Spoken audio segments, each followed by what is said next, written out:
My name is Nadine Fabi. I'm the Managing Director of the Canadian Studies Centre here at the Henry M. Jackson School of International Studies at the University of Washington in Seattle.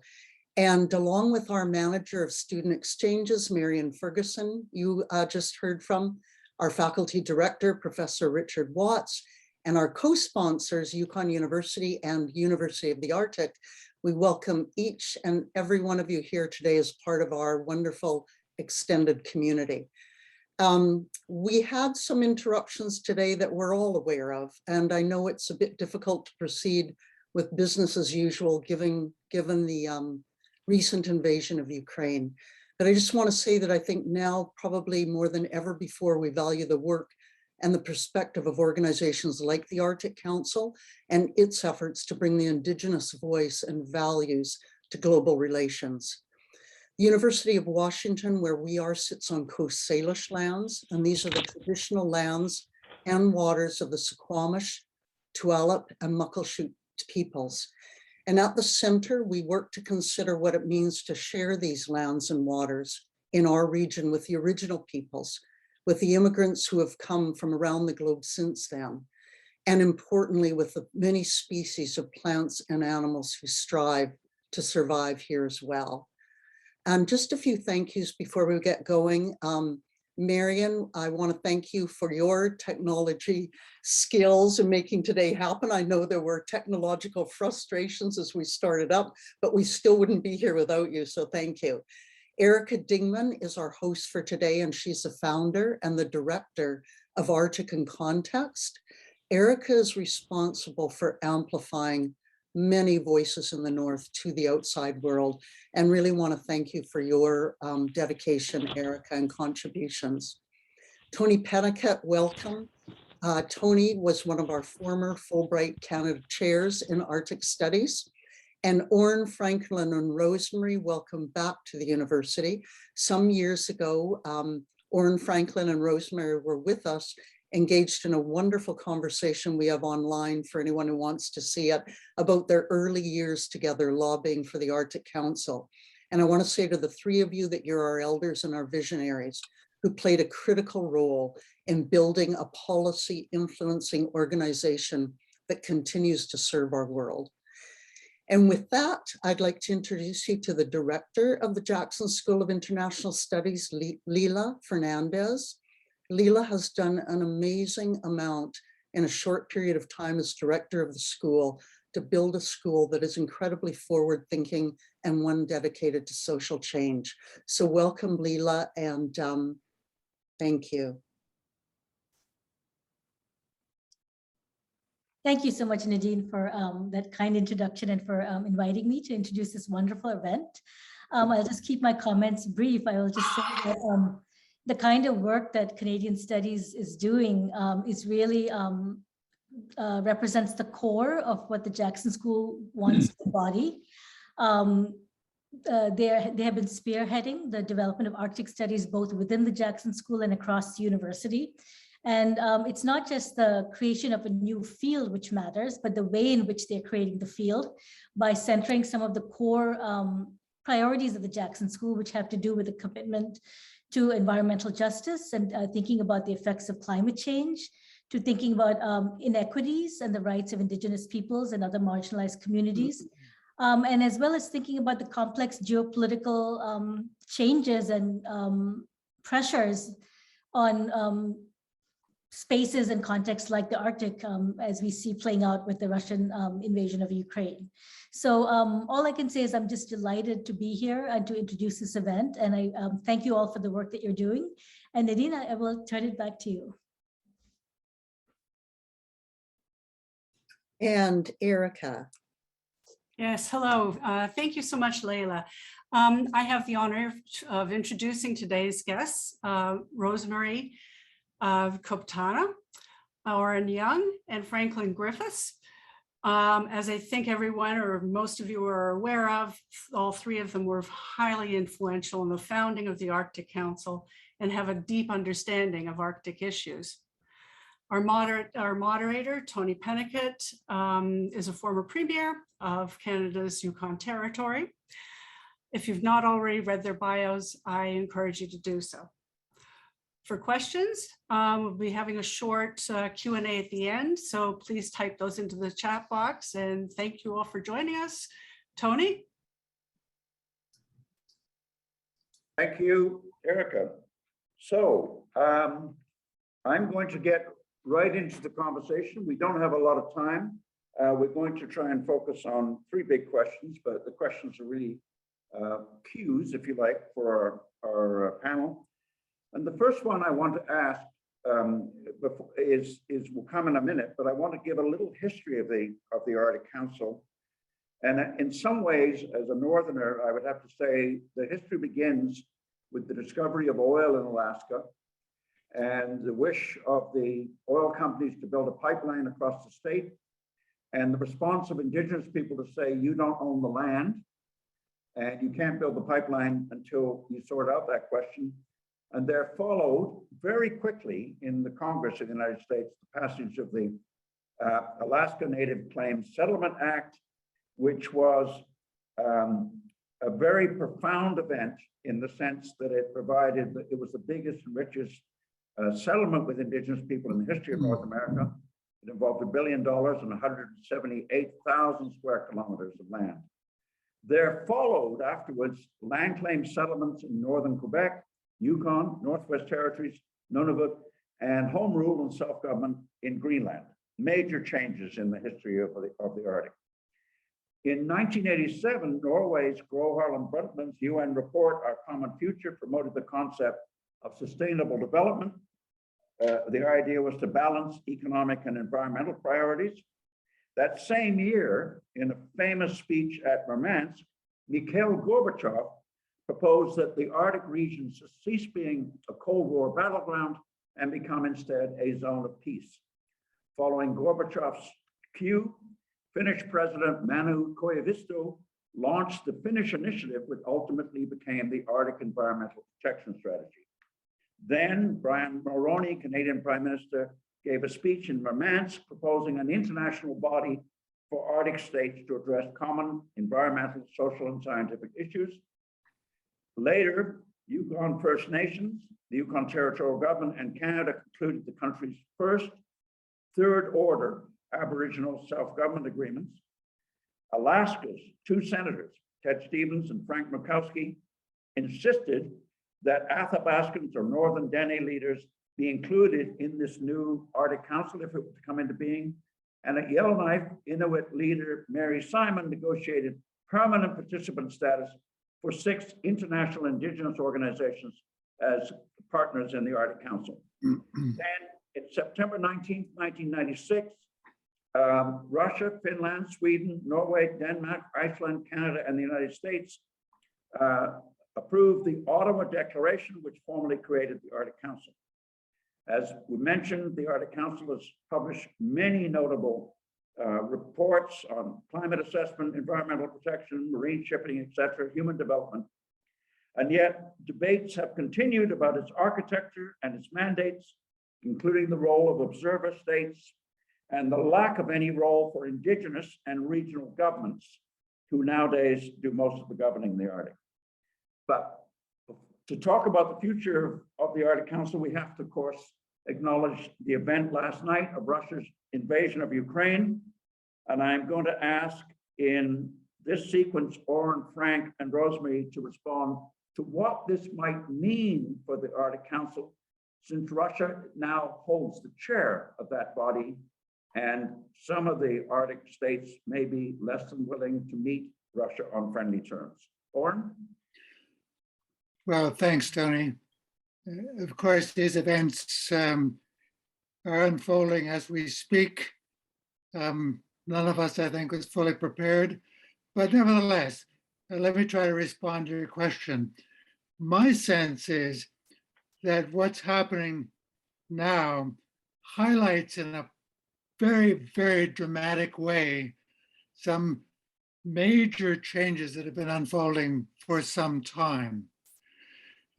The conditions prevailing in the Arctic today differ fundamentally from the conditions that prevailed in the late 1980s, the early 1990s. Think back when we were working on the initiatives that led to the Arctic Environmental Protection Strategy, the Arctic Council in 1996. The Cold War was winding down. The Soviet Union was collapsing. Russia was preoccupied with the effort to create a new political and economic post-Soviet order. China was not a high-profile player in the Arctic. All of this allowed us, I think, taking our cue from Mr. Gorbachev, to develop a kind of a policy narrative that supported kind of international cooperation. Contrast this with the situation today, which has been developing now for a number of years. The links between the Arctic and the global system have gotten tighter and tighter and tighter. It's not just a matter of the invasion of Ukraine. The Arctic is ground zero from the point of view of climate change, the impacts of climate change. The Arctic is heavily enmeshed in global economic markets, oil and gas and so forth and so on, more so than ever.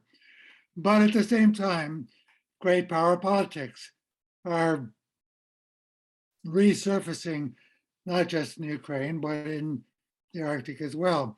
And so the question is the playing field to address any kind of cooperation in the Arctic drastically different? Can we craft some new narrative different from the old Arctic Zone of Peace narrative that would allow us to continue to go forward with cooperative initiatives? That's our challenge.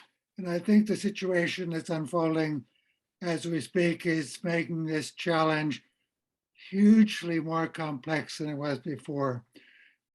This is going to be a hard nut to crack. Franklyn. Yes, right on, Oran, but I'd add a few things. Number one, it is that Russia, in my view, has attacked the capacity of the Arctic Council in its actions in Ukraine. That is, they have created a situation where it's going to be much more difficult within the Arctic Council context for people to cooperate than, let's say, even a week ago. Namely, I think NATO now is going to have an interest in the affairs of the Arctic that is considerably stronger now than it was just a little while ago, because NATO is now fully engaged, and I don't think this is going to go away soon, against Russia. And this means that in all areas, including the Arctic, I think, we're going to see more interest in the military, in militarization. And the Russians have already done quite a lot of this, of course, in the region, looking to safeguard their oil and gas and all the rest. But I think now we're going to see rather more from the Western side, shall I say, in militarization. This means competition and attitudes that do not bode well for working together on climate, on Indigenous peoples issues, on subnational government concerns and cooperation at the subnational level. All these things are going to become more difficult. And I don't see this going away soon.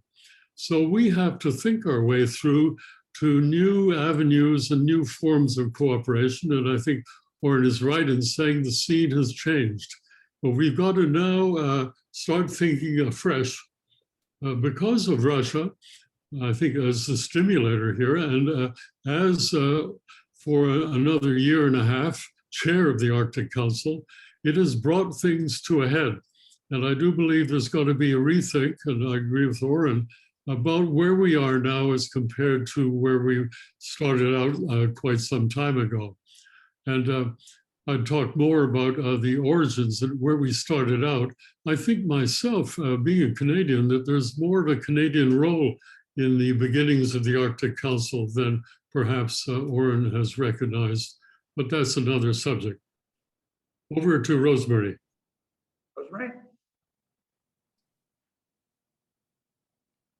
I don't know, Thank you, Tony. Good afternoon, everyone. I'm very pleased to be here and very saddened about the events in the Ukraine last night. But what I'll just say is this very quickly is that geopolitical and colonial forces require that Inuit participate in the Arctic Council with the very states that colonized our lands. One of our goals from the beginning has been to modernize the relationship between Indigenous peoples and Arctic states so that it aligns with international human rights. We will continue to press states on their human rights performance, specifically their international law obligations to respect our voices and our collective rights as a people. Indigenous peoples will no doubt continue to argue for a role in the Arctic Council, greater than what states currently have decided for us. Permanent participants. I also observed that the Arctic Council has grown specifically in its scope in terms of its work at the official level. So that means that Indigenous peoples face new challenges to ensure our voices are heard. Just quickly, I'm going to say that it's essential that Arctic nations and the nations around the globe work with Inuit to intensify efforts to protect the Arctic and to address the global climate crisis. Inuit are in a critical struggle for our survival as our culture and our well-being as a people. And the climate crisis has been allowed to accelerate to a point that it threatens the well-being of peoples around the world. And Inuit didn't create this global crisis, but I believe that the Arctic environment must be taken very seriously in the Arctic Council, as these changes have been so dramatic. Securing peace and security means it's more than preventing military aggression within or between states. Maintaining peace and security also requires respect for all human rights. It means decolonization and respecting everyone's right to a healthy environment, meaning therefore that what I'm saying is that security is more than militarization, that security is the security of our culture, the security of our land, our animals, our way of life, and the security of our environment, which is in a very dire strait right now. Thank you. Thank you, Rosemary. Let me go to the next question that I wanted to put to the panel, which is the Arctic Council is known for a number of structural innovations. The observers groups, which is quite large, the working groups of the council, which include both permanent participants and nation states. The one group that was left out of the Arctic Council was, of course, the people who do most of the governing in the Arctic now, which are regions and Indigenous governments. And I wanted to ask Rosemary to kick off a discussion about how happy you are with the role permanent participant organizations are able to play. And could we have had a different structure in which, if regions had been included, that Nunavut and Greenland might have been the Inuit voice, and NWT might have been the Dene voice, and Yukon and Alaska, for example, might have been the settler voice with Indigenous minorities. Would things have been different, or has the permanent participant status been a satisfactory role for Indigenous people? I think that role of the permanent participants has been a very important one. However, they are met with many challenges, as I said, with respect to the growth of all of the officials working groups. And I don't see why the role of the permanent participants cannot be renegotiated so that there are those regional governments that are in place to govern the Arctic to play a greater role. Okay. And that's that. I think that's one of the faults of, early So- thinking. Okay. Franklyn, you wanted to get in here?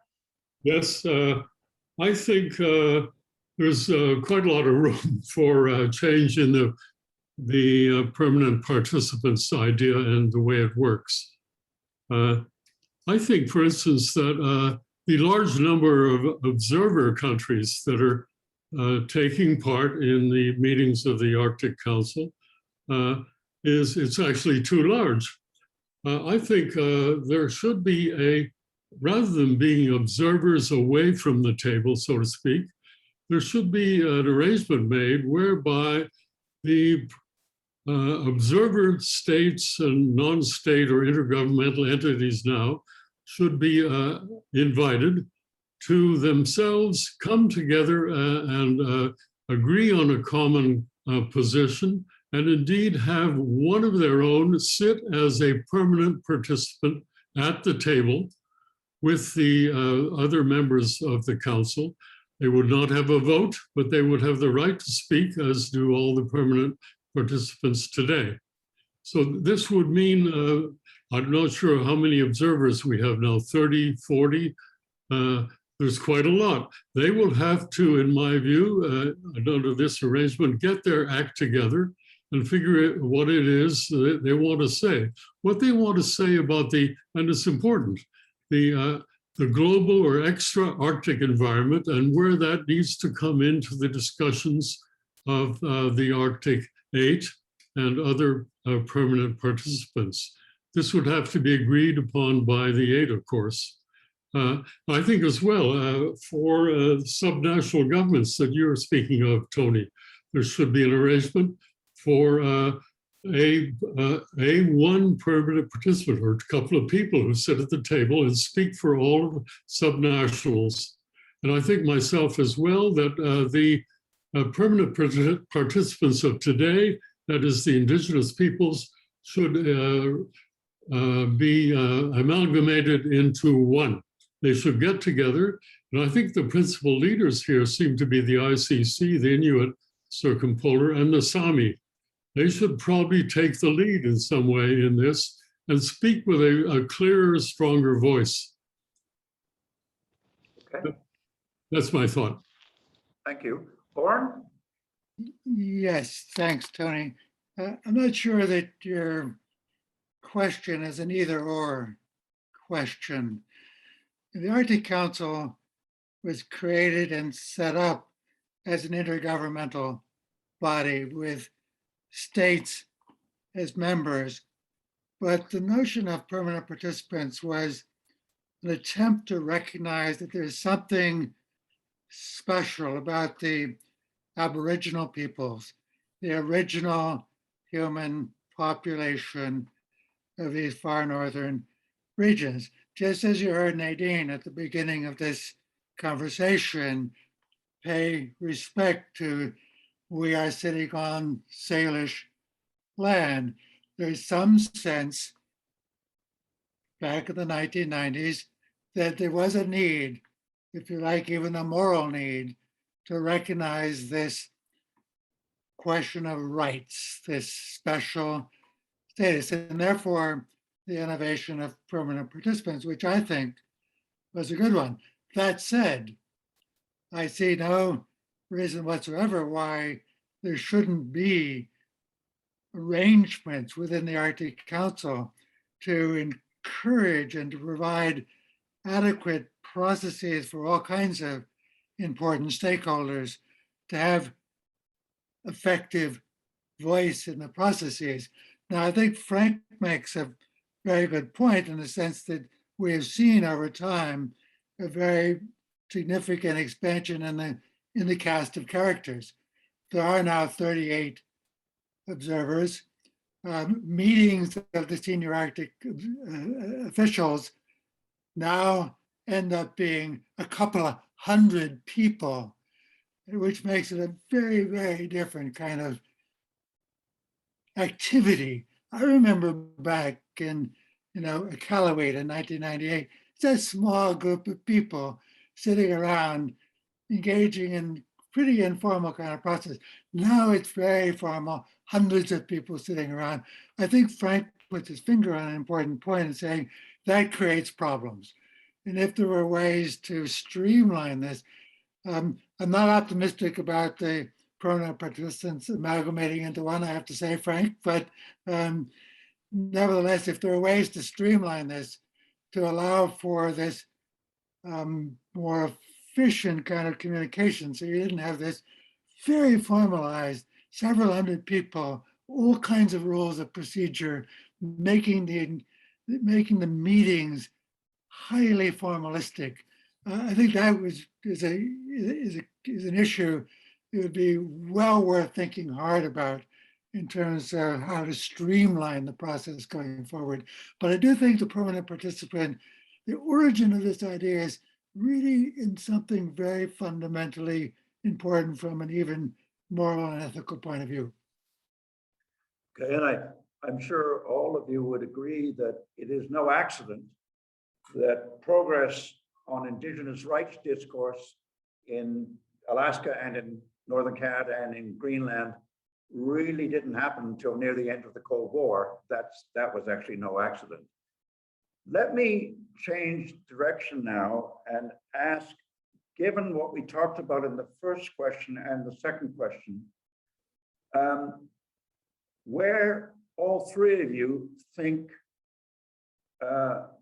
what kind of role or roles the Arctic Council might play in the future.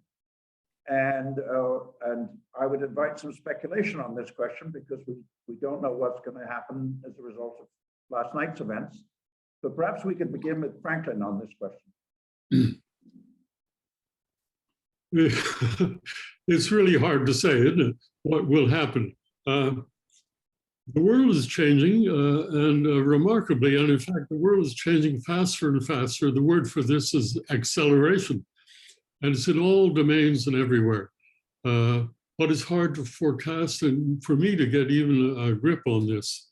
I can see a need for a Arctic body, Arctic-based, but maybe more open and more globally minded than it has been thus far.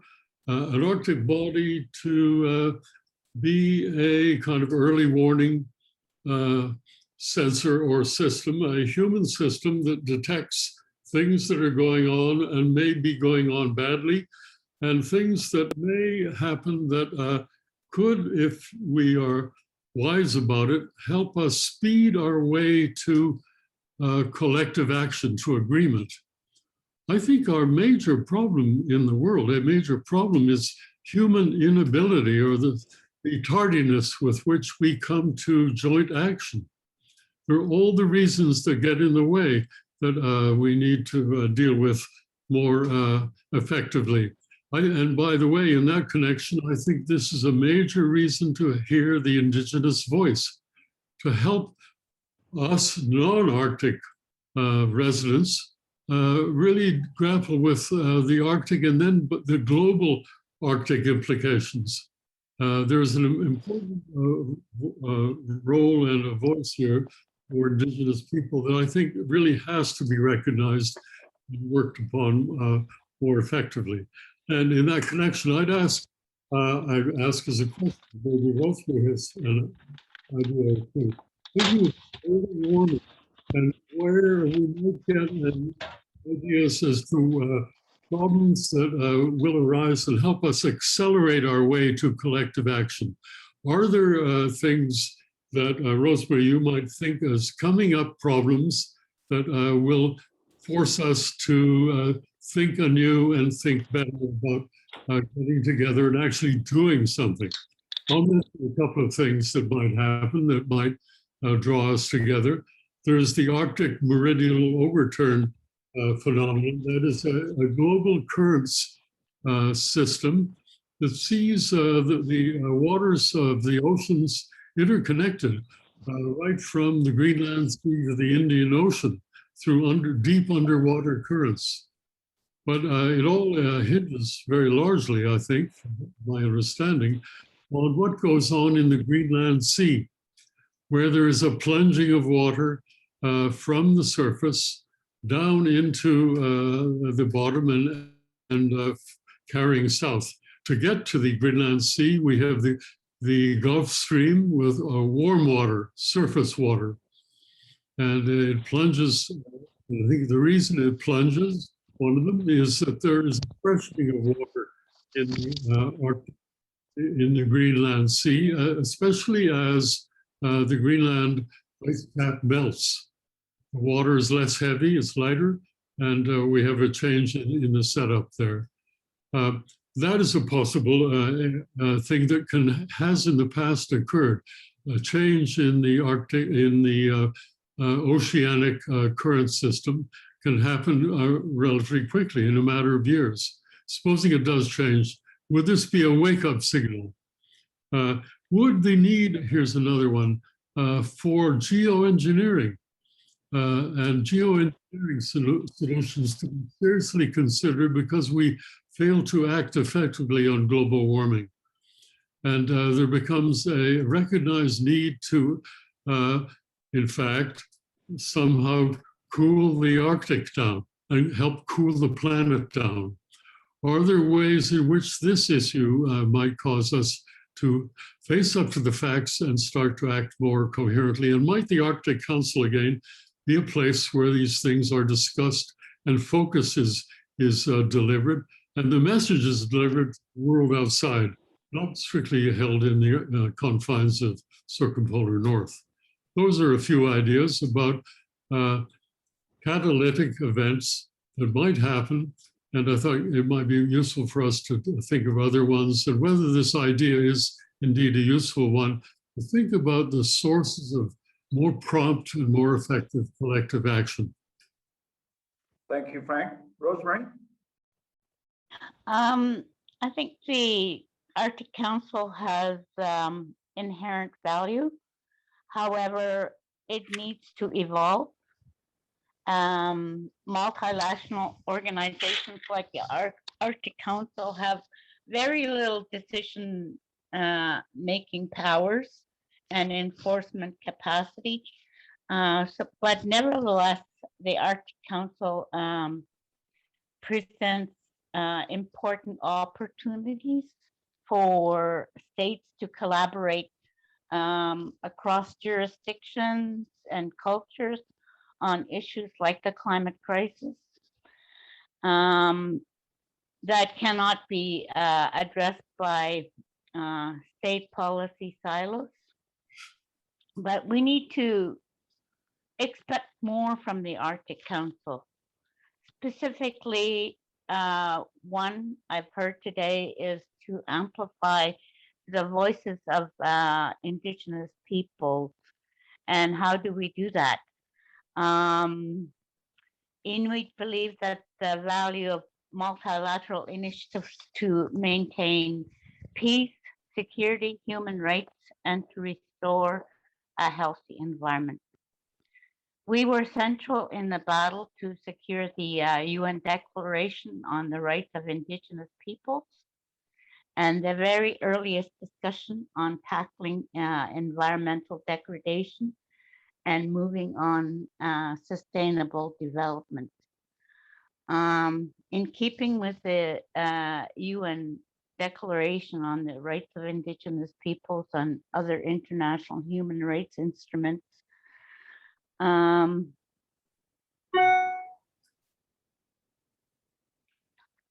we lost Rosemary there?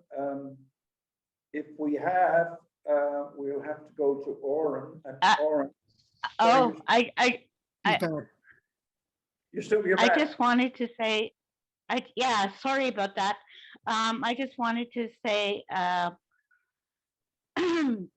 you know, it's the Indigenous peoples who live in the Arctic, and I think it's going to be very difficult to marginalize the number of permanent participants because of the UN Declaration, and as well as people needing to be heard, even though this is not an enforcement agency. Thank you, Rosemary. Let me go to Oran now for the last word before we go to questions. I don't have a list of questions yet, but I'm hoping that I will get those perhaps while Oran is speaking. Okay, thanks, Tony. Let me build off what Rosemary was saying. So we know that the Arctic Council does not have the authority to make any formal decisions. It does not have the resources to implement decisions. And yet, most of us, I think, feel that the Arctic Council has actually made a difference. So how can an organization without authority and without resources make a difference? Well, it can do that in a number of ways. One way is to monitor what's happening in the world, to identify emerging issues, publicize them, frame them in ways that draw attention to important issues. So one thinks of things like the work of the Arctic Monitoring and Assessment Program and the Arctic Climate Impact Assessment. I think most of us agree that made a difference.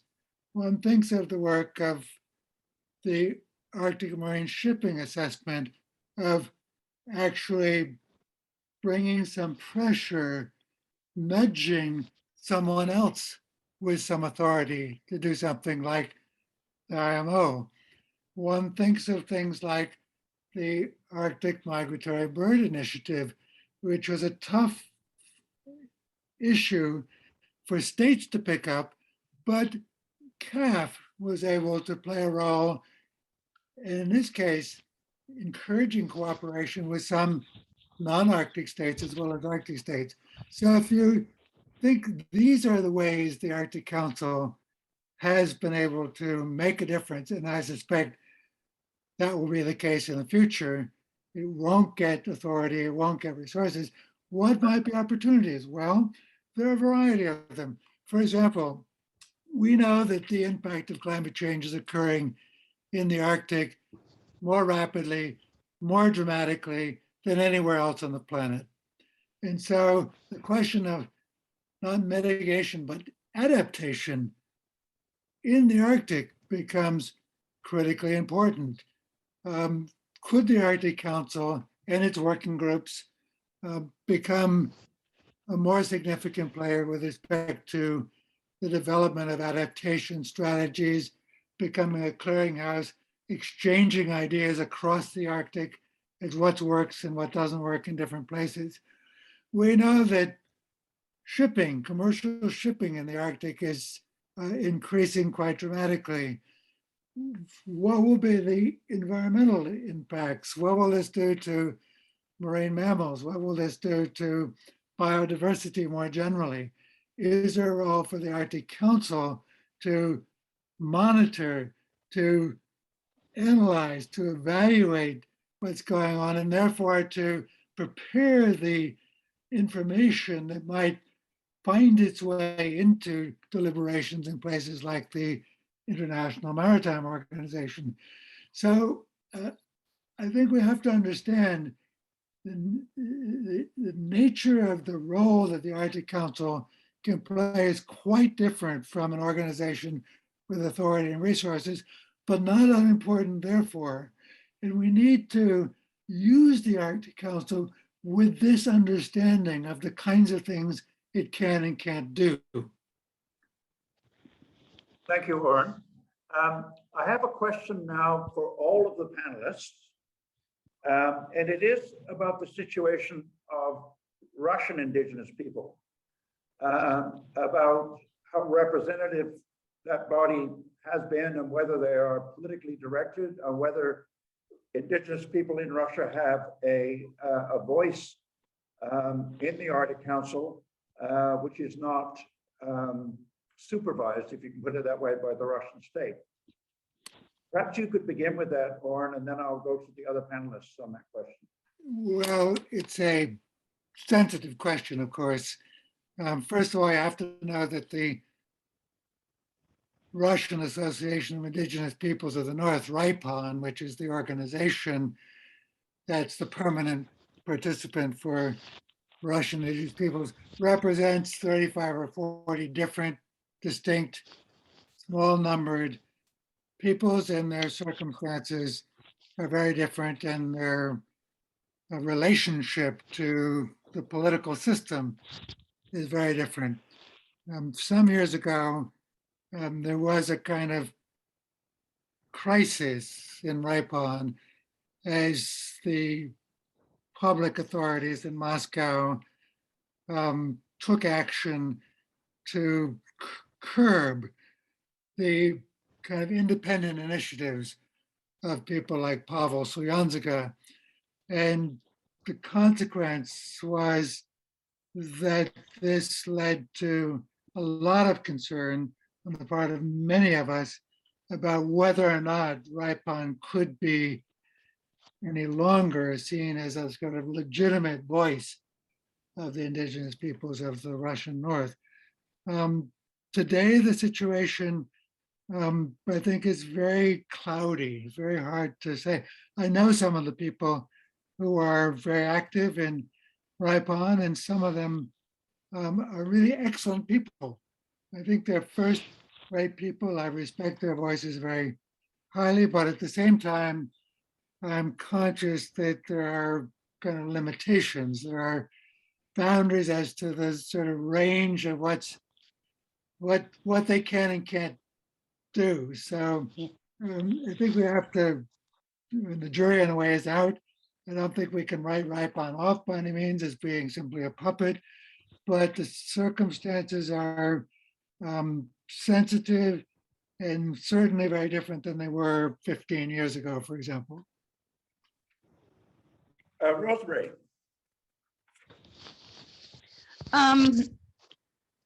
There are about 2,500 Inuit that live in Arctic Russia. I've been there. During Perestroika, I traveled with Mary Simon to Siberia. So the Inuit became part of the Arctic Council, members of the Arctic Council family in the 1990s. But I'm not sure about what the situation is today, simply because I haven't been involved in that part of the world for a long time. But I think it's very important that we continue to hear their voices through the Inuit Circumpolar Council. And that's going to happen. Thank you. Tony, we have some interesting questions here. Should we let Frank answer that one too? Well, let Frank answer that one, then we'll get to some other questions here. Thank you. Frank, yes, that's me. I think let's say the Sami on the Kola Peninsula are feeling harassed these days. I think further out into Siberia, it's the same. Harassed by not the Soviet or Russian state, but by private enterprise or Russian private enterprise. There is a feeling, yes, that it's a kind of neo-colonial arrangement that's developed in Russia. I'd say, by the way, it's that way in Canada. There's a kind of neo-colonial thing going on, whereby there's some freedom allowed, this and that, but fundamentally the relationship of Indigenous people especially becomes one of dependence. They are not given the resources they need really to do what's required to live their lives fully and the way they see they should. I think, for instance, in Nunavut right now, there is a move by the land claims organization, the ITK, to seek self-government. NTI. Self-government and to get this in a talk with the federal government of Canada and to in a way displace the government of Nunavut, which they regard as being too heavily controlled and influenced by Southern ways or non-Inuit ways. For instance, there's a commitment in the Nunavut Agreement to have a certain proportion, well, a proportion of the population should have Inuit to the total population of Nunavut should be that should be the same proportion as people with jobs in the civil service or the government of Nunavut. It's nowhere near like that. Language training and the rest does not favor Inuktitut the way it should in Nunavut. There's a feeling again of being colonized, not being able to speak their own way. So I think there's a problem here, and that it is there in Russia, it is there here in Canada, it may be there elsewhere. It's uneven. I don't think it's the same in Scandinavia, but nevertheless, there it is. Erica, over to you. Erica's not on mic. I can't hear her. Sorry. Actually, no. You are Yes. here. I am here, yes. So there's two questions that I actually wanted to, about the functioning of the working groups and the Arctic Council. I'm trying to put them together. So does the current working group structure work, or is the council in need of reorganization? And then also another question, also to do with this, what might the observer states do to contribute to the council? So can we go Oran first and then Frank and then Rosemary? Well, the working group structure, the council, as most people know, inherited from the Arctic Environmental Protection Strategy with the subsequent addition of the Sustainable Development Working Group and the Arctic Contaminants Action Program. The working groups that have been focused on environmental protection issues, I think, by and large, have worked quite well. The Sustainable Development Working Group has not worked well. And in general, the overall sustainable development agenda, which is very, very broad, has not been adequately reflected in the structure of the working groups. So I think on the one hand, the working groups, they work well. The environmental protection working groups are fine, and there's not a problem there, but it would be very desirable, politically difficult, of course. The issues are much more, in some ways, more sensitive, to find some innovation, some new way to structure the working group or groups that have more to do with human well-being and so forth. On the question of the contributions of the observers, well, the first thing you have to know is that there are three big clusters of observers. There are non-Arctic states. There are intergovernmental organizations like the UN Environment Program or the International Maritime Organization, and there are non-governmental organizations. And I think in the nature of things, what these different categories of observers can and perhaps should do is quite different. And so this is a question that's really difficult to answer in short order. We don't have time. We could have a seminar on this topic. But my point, I guess, the one point I would make is that we need to think about what's the appropriate contribution for each of the three big clusters of observers. Rosemary, would you like to come in here? I just wanted to say that I think it's very difficult to work within the Arctic Council the way it's structured now in terms of its working groups for Indigenous peoples, because we are just too few. What we would like to see is some kind of reform in the Arctic Council so that its work is prioritized and streamlined rather than working on all kinds of different issues. Okay. But I add, another approach to it would be to find ways to help and assist Indigenous peoples' organizations to participate more actively. What does that entail? It entails, I guess, a program with perhaps a long-term horizon. That is, we're getting to technical expertise that perhaps Indigenous peoples should be in command of in order to play an active part in some of these discussions that do require technical knowledge. We're talking, therefore, about education in the longer haul and helping Indigenous people and leaders to maybe also have staff support to be able to participate in issues as need be. In other words, I think there are things that could be done, and these require some money and some financial assistance, I should think, for Indigenous participation, more active participation. Where would that come from? Could that come from observers, the observers who want a more active part in the workings of the Arctic Council?